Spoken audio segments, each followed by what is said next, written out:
Bine ne-am regăsit, dragi prieteni! La manipulare și prostie nu îi întrece nimeni pe ruși. Rușilor le-a trebuit 1 an și jumătate de la pătrunderea inițială în Bahmut să cucerească întregul oraș, întreaga așezare. În ceasoviar ei sunt din ianuarie 2025. Sigur, și amenințările nucleare ale lui Medvedev, amenințările nucleare asupra Statelor Unite ale Americii, auzi tu, deci nici măcar asupra Europei, asupra cele mai puternice armate care ar transforma Rusia într-un deșert radiologic. Sunt din repertoriul unei javre care, după ce s-a pus cu cineva pe care n-a reușit să-l dovedească, ajunsă la pământ, începe să schiaune. Toată lumea țipă acum că rușii au ocupat încă 5, încă 10, încă 15 km pătrați în fiecare zi. În ritmul acesta, rușii vor ocupa Ucraina în 40 de ani și 40 de milioane de ruși ar trebui să cadă victime. Dar să nu faceți nicio greșeală, să credeți că Statele Unite ale Americii, după aceste amenințări, vor rămâne impasibile. Nu. 40 de miliarde de dolari, tocmai s-au anunțat, noi ajutoare pentru Ucraina, noi pachete militare de 40 de miliarde de dolari din Statele Unite ale Americii. Deci, alcoolicul de serviciu de la Kremlin, Medvedev, a reușit să-și ostilizeze până și pe, hai să zicem, nu un președinte favorabil, dar măcar nu era ostil Rusiei, pe Donald Trump, care din când în când, așa l-am văzut noi, ca și Krasnov. Încă mai rămâne de văzut dacă este Krasnov sau este doar Donald. În acest context, rușii mai primesc peste bot, azi noapte au primit peste bot o lovitură masivă cu drone asupra 3 obiective esențiale ale industriei de apărare rusești, ale industriei de război, mai bine zis, pentru că rușii nu se apără, ei atacă Ucraina. Subiectele principale ale analizei noastre de astăzi sunt: Trump spune că SUA sunt pe deplin pregătite pentru un război nuclear cu Rusia. Sigur că sunt. De fapt, America a inventat arma atomică, nu Rusia. Rusia a furat de la Statele Unite ale Americii, că Rusia nici acum nu avea o armă nucleară, nu sunt stare. În urma declarațiilor lui Medvedev, Trump a ordonat desfășurarea a 2 submarine nucleare din regiunile relevante, către regiunile relevante ale Rusiei. Reuters spune: SUA și NATO discută un nou mecanism pentru acordarea de ajutor militar pentru Ucraina.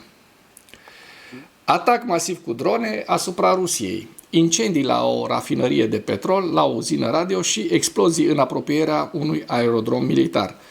Avem imagini foarte, foarte sugestive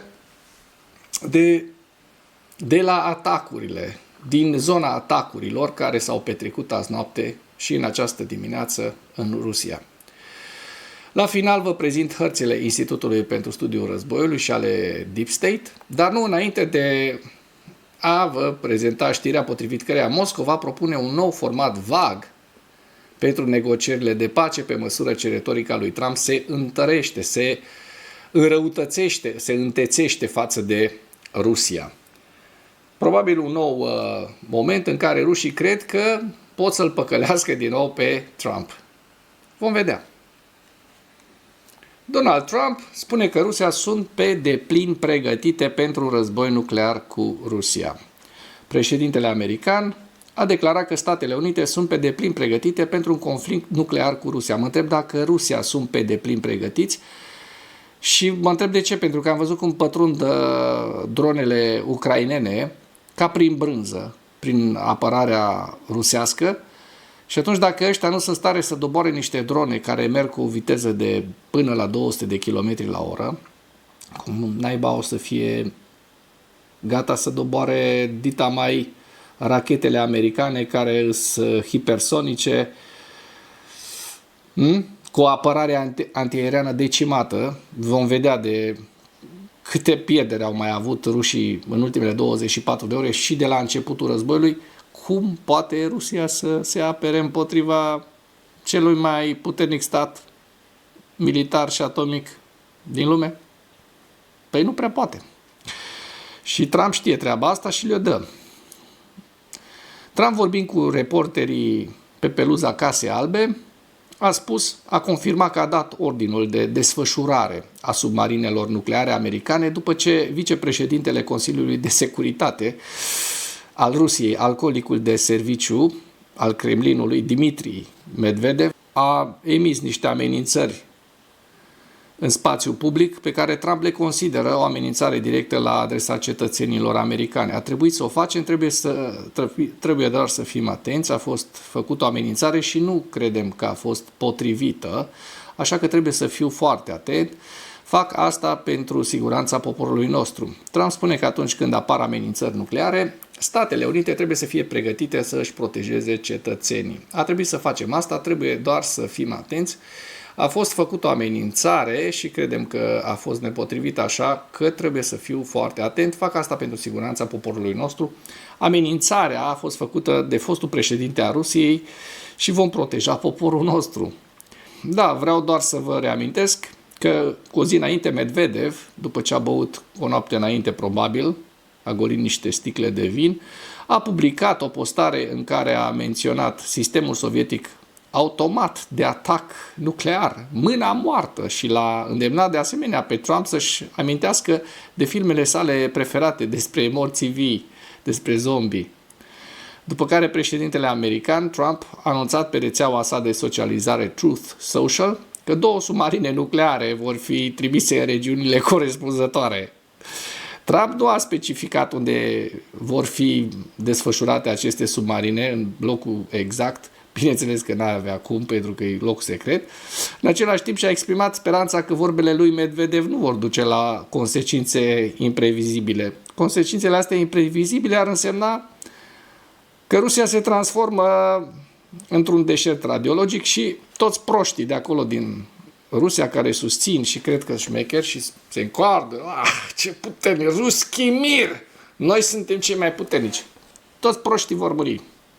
Bineînțeles că vor exista și daune colaterale, adică noi ăștia din Europa de Est nu vom duce prea bine dacă Rusia se transformă într-un deșert radiologic, pentru că vom fi direct afectați. Dar credeți-mă că nu se va ajunge acolo, pentru că rușii știu cât de mică este antiaeriana lor și o să vă arăt și în materialul de astăzi cât de mică este.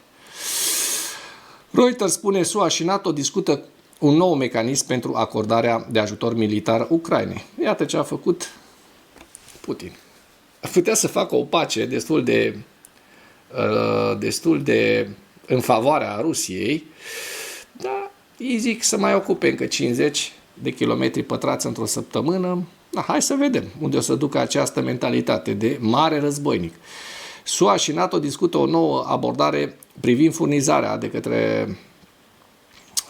aceste țări din blocul NATO de arme către Ucraina, care s-ar baza pe plata armelor americane cu fonduri de la membrii europeni ai alianței. Reuters a aflat din 3 surse bine informate că țările NATO, Statele Unite și Ucraina dezvoltă un nou mecanism care va avea ca scop aprovizionarea Kievului cu arme din lista nevoilor prioritare ale Ucrainei, cunoscută sub acronimul PURL. Ucraina urmează să identifice armele prioritare de care are nevoie în tranșe de aproximativ 500 de milioane de dolari, iar aliații NATO, coordonați de către secretarul general Mark Rutte, vor conveni apoi între ei cine va furniza sau va plăti pentru aceste arme din listă. Prin această abordare, aliații NATO speră să ofere Ucrainei arme în valoare de 10 miliarde de dolari, a declarat un oficial european pentru Reuters sub condiția anonimatului. Acesta este punctul de plecare și acesta este obiectivul ambițios la care tindem. Ne îndreptăm acum în această direcție, susținem această ambiție, avem nevoie de acest volum, a declarat sursa agenției. După cum a explicat o sursă americană pentru Reuters, mecanismul în discuție permite ocolirea procedurilor îndelungate de vânzare a armelor de către SUA pentru reaprovizionarea propriilor stocuri, dar în același timp țara NATO va trebui să plătească SUA în avans pentru a reaproviziona accelerat stocurile. Detaliile tehnice ale unei astfel de plăți, în special mecanismul de transfer de fonduri către Statele Unite, sunt încă în curs de discuție, notează Reuters. Bun, ia să vedem ce s-a întâmplat azi noapte.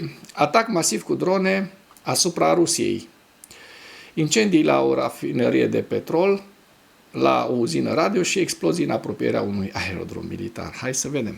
În noaptea de 1 spre 2 august, explozii au izbucnit în mai multe regiuni ale Rusiei, însoțite de funcționarea sistemelor de apărare aeriană rusești. Martorii oculari au raportat atacuri cu drone și incendii de amploare la rafinării de petrol, explozii la fabrici de radio, fabricile radio pentru armata americană și în apropierea unui aerodrom militar. Pe rețelele de socializare au apărut videoclipuri și un incendiu major, probabil la rafinăria de petrol din Novokuibâșevsk, din regiunea Samara. Imaginile prezintă sunete similare cu cele ale dronelor și sistemelor de apărare antiaeriană. Hai să vedem despre ce e vorba, să nu ne mai ținem așa. Aici vedem deja cum arde, da? Hai să vedem, pentru că avem imagini, să vedem și cum s-a întâmplat acest lucru.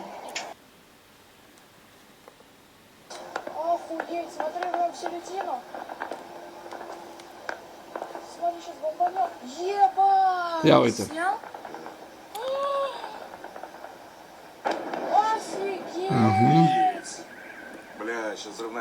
Scuze pentru limbaj, nu? În limba rusă se înjură mult.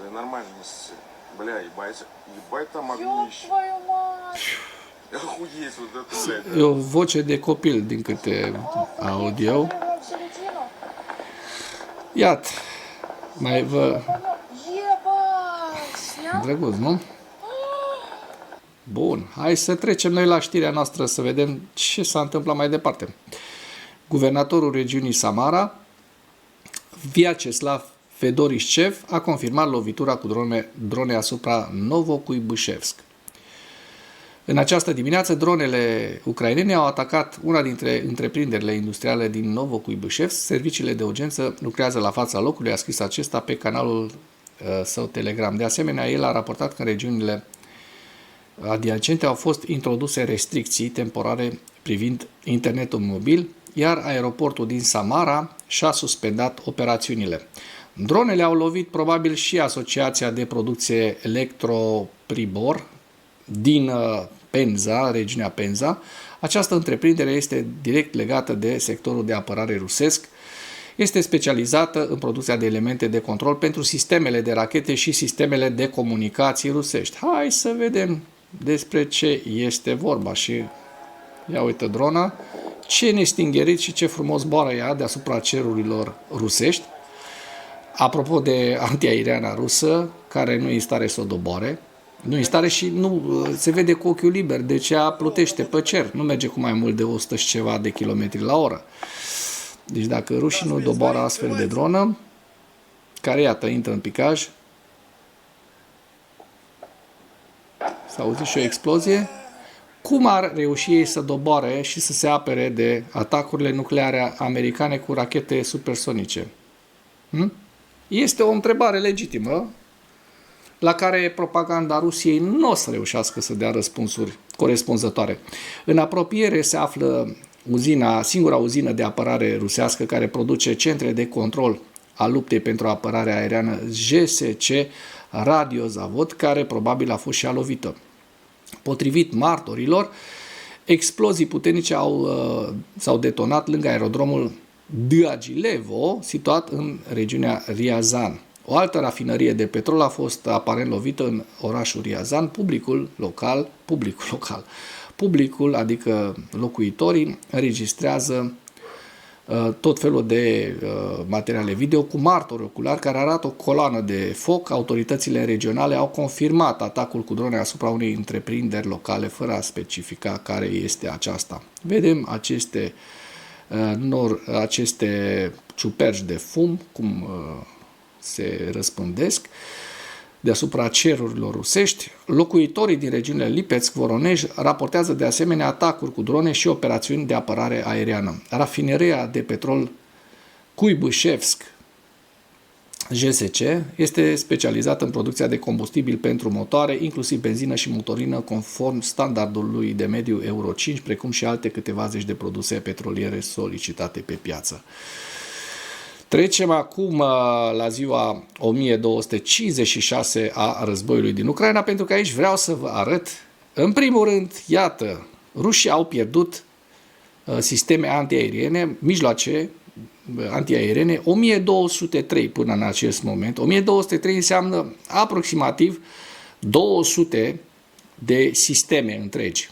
200 de sisteme întregi înseamnă foarte, foarte mult, pentru că Ucraina, de exemplu, ca să aperi Ucraina, ai avea nevoie de vreo 40-50 de sisteme întregi Patriot. Ei au acum în jur de 25-30 și mai vor încă 10, da? Ca să poată proteja cerurile Ucrainei. Deci rușii au pierdut mare parte din antiaeriana lor, de sistemele antiaeriene, și acum ei își încoardă mușchii la Statele Unite ale Americii, care este protejată că nu zboară pasărea cerului prin Statele Unite ale Americii fără să nu o vadă pe radar.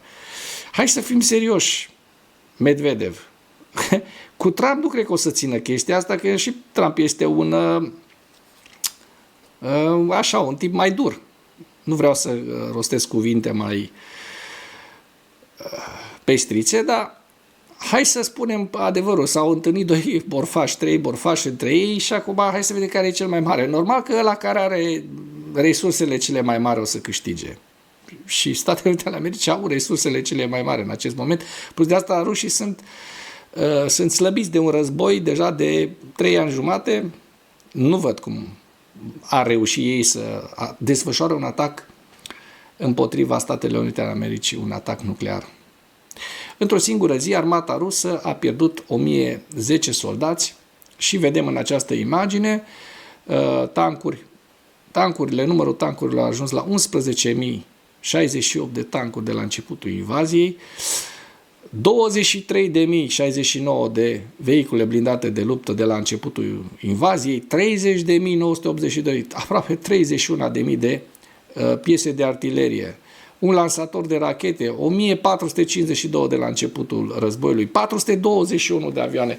Oameni buni, cam astea sunt pierderile rusești, iar ei se încoardă. În momentul de față fac ei pe încordații. Hai să vedem ce încordați veți fi după ce mai vin și ajutoarele americane de 40 de miliarde, plus armele cumpărate de europeni pentru ucraineni. Vin și sancțiunile împotriva petrolului rusesc și a țărilor terțe care cumpără petrolul rusesc, dacă rușii chiar vor să se distrugă și se încoardă așa de tare. O țară cu PIB-ul Italiei vrea ea acum să demonstreze Uniunii Europene și a Statelor Unite ale Americii că are ea de gând să distrugă ordinea mondială. Hai, sictir! L-am văzut și pe Putin ieri, l-am văzut cum mă explica el că Europa este pe pierdere și că o fi Europa pe pierdere. Dar Rusia este aproape de faliment. Atenție! Moscova, și ne dăm seama că Rusia e cam scârție, javra rusească scârție. Moscova propune un nou format vag pentru negocierile de pace pe măsură ce retorica lui Trump se întețește și mai mult. Și despre ce este vorba? Rusia lansează un nou cadru de negocieri cu doar o săptămână înainte de termenul limită autoimpus de către președintele american Donald Trump pentru încheierea războiului din Ucraina. Președintele Putin a propus pe 1 august crearea a 3 grupuri de lucru pentru noi discuții de pace online cu Ucraina, dar a insistat că formatul va rămâne cu ușile închise. S-a convenit că putem purta aceste negocieri fără camere de filmat, fără nicio tergiversare politică, într-un mod calm și concentrându-ne pe găsirea unor compromisuri. Până acum, aceste discuții nu au început, a declarat Putin. Compromisul cel mai mare, știți care va fi? Când Rusia va da faliment economic Și atunci vor sări toți proștii să zică hai să ajutăm să nu se prăbușească Rusia economic. Nu, Rusia când va cădea economic trebuie împărțită pe bucăți. Nu mai trebuie continuată greșeala din anii 90 când Rusiei s-au dat zeci de miliarde de dolari să nu se prăbușească. Nu, Rusia trebuie împărțită pe bucăți pentru că e un imperiu care trebuie să dispară. Un imperiu al răului și acest imperiu al răului dă apă la moară și altor state imperialiste care, uite, de exemplu, China. Mă gândesc la China, mă gândesc la Iran, da? Coreea de Nord. Deci când va dispărea Rusia, să știți că aceste țări, mai puțin China are o putere economică destul de mare, dar acești gen Iran, Coreea de Nord, ăștia vor dispărea. Și pentru a nu o lungi foarte, foarte mult, trecem acum la hărțile Institutului pentru Studiul Războiului pentru a vedea dacă există, așa cum ziceau rușii, că au ocupat întreg Ceasoviarul și vedem că în această zonă este Ceasoviar, da? Și intrăm pe data de 30, 29, 28, 29, 30, 31. Da, este o bună parte din Ceasoviar ocupat. A rămas partea de nord-vest, un cartier, de fapt, așa cum se poate observa în această imagine, partea de nord-vest a Ceasoviarului, așa cum se vede în această imagine. În restul și-au reușit să ocupe bună parte din Ceasoviar. Trecem să vedem mai departe dacă pe data de 1 august vedem că într-adevăr rușii au reușit niște, și aici se vede foarte bine, niște avansuri la sud de Toretsk, așa cum se pot observa aceste avansuri în această imagine. Eu spun că este vorba despre aproximativ 3 km până în 4 km pătrați ocupați de către ruși în această direcție. Vedem că în zona de sud rușii n-au avut avansuri, au avut în schimb în zona Niprului și vorbim aici de aproximativ 2 km pătrați în aceste două regiuni, la sud de Shevchenko, da? Așa cum se pot observa din aceste imagini, iar dacă mergem mai departe, mai sus de Ceasoviar, vedem că rușii au înaintat puțin și către Siversk și vedem că este vorba tot așa despre o suprafață de aproximativ 3-4 km pătrați la sud de Hriborivka, da? Deci, în total, un avans rusesc de aproximativ 10 km pătrați în ultimele 2 zile, ceea ce nu este un avans foarte mare, dar este de remarcat faptul că noile hărți actualizate ale celor de la Deep State apar niște avansuri rusești în zona Ceasov-Iar. La Vovchansk vedem că nu există niciun avans rusesc, de asemenea și zona Kurskului și zona Sumă, pentru că aici este orașul Sumă, vedem că, din fericire, sunt în regulă, n-au fost afectate de vreo cucerire rusească, de vreun avans rusesc. Trecem la evaluarea campaniei ofensive rusești în viziunea Institutului pentru Studiul Războiului la 1 august. Cu principalele informații, Trump a ordonat desfășurarea a 2 submarine nucleare, știm despre asta, am și vorbit. Kremlinul și-a continuat amenințările nucleare împotriva SUA înainte de desfășurarea ordonată a submarinelor nucleare americane pe 1 august, demonstrând că amenințările lui Medvedev fac parte dintr-o campanie mai amplă de atacuri nucleare, de atacuri retorice nucleare a Kremlinului. Răspunsurile limitate ale bloggerilor ruși la anunțul lui Trump din 1 august l-au criticat pe Trump, au încercat să minimalizeze amenințarea sau au cerut Rusiei să răspundă în același fel. Putin a reiterat pe 1 august aceleași cerințe pe care le-a formulat inițial în iunie 2024, demonstrând în continuare poziția intransigentă a Rusiei și dezinteresul acesteia în negocierile pentru a pune capăt războiului împotriva Ucrainei. Putin a încercat să prezinte negocierile de pace pentru a pune capăt războiului din Ucraina ca fiind progrese, în timp ce a învinovățit Ucraina pentru încetinirea ritmului negocierilor, sigur că da. Declarațiile lui Putin și Lukashenko din 1 august subliniază angajamentul continuu al lui Putin față de teoria sa despre victorie, care presupune că Rusia poate rezista mai mult decât sprijinul occidental pentru Ucraina și va putea cuceri întreaga Ucraina prin avansuri lente și costisitoare. Hai să vedem. Putin și Lukashenko au evidențiat recentele progrese rusești în regiunea Donetsk și au articulat dorința Rusiei de a cuceri centura de fortărețe a Ucrainei, despre care Institutul pentru Studiul Războiului continuă să evalueze că va constitui un efort de mai mulți ani.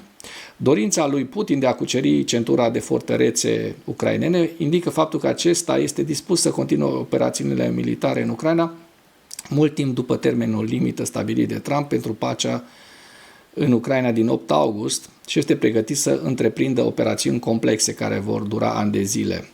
Vedem hărțile de la Kostiantinivka. Așa, Putin și Lukashenko au proiectat forță militară și stabilitate economică ca parte a efortului continuu al lui Putin de a-l convinge pe Trump că sancțiunile și sprijinul militar acordat Ucrainei nu vor schimba rezultatul războiului cu Ucraina și că Trump ar trebui să abandoneze eforturile sale de a rezolva războiul. Putin pare să transforme Rusia într-un stat polițienesc de tip sovietic, probabil în pregătirea pentru sentimentul antirăzboi așteptat în rândul populației ruse, pe măsură ce Kremlinul prelungește războiul din Ucraina și se pregătește pentru un viitor război cu NATO. Rusia continuă să utilizeze inovații în domeniul dronelor cu rază lungă de acțiune pentru a facilita campania sa de atacuri pe termen lung și a provoca mai multe victime civile în Ucraina.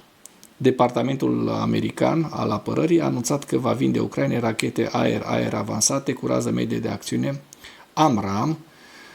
Departamentul apărării al Statelor Unite, pe data de 31 iulie, a anunțat că a atribuit un contract în valoare de 3,5 miliarde de dolari companiei Raytheon pentru a produce rachete AMRAAM, sisteme de telemetrie AMRAAM, piese de schimb inițiale și de teren, precum și alte activități de asistență tehnică pentru producție.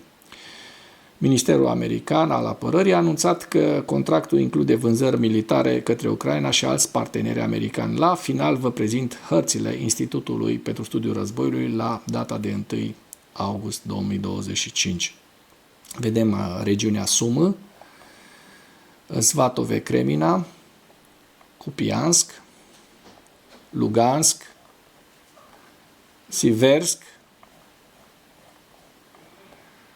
Pokrovsk, Donetsk, Zaporojie și Herson. Și cu acest ultim detaliu încheiem materialul nostru de astăzi cu îndemnul: dacă ați găsit informații utile în acest material, să nu ezitați să-l distribuiți pentru a ajunge la cât mai multă lume.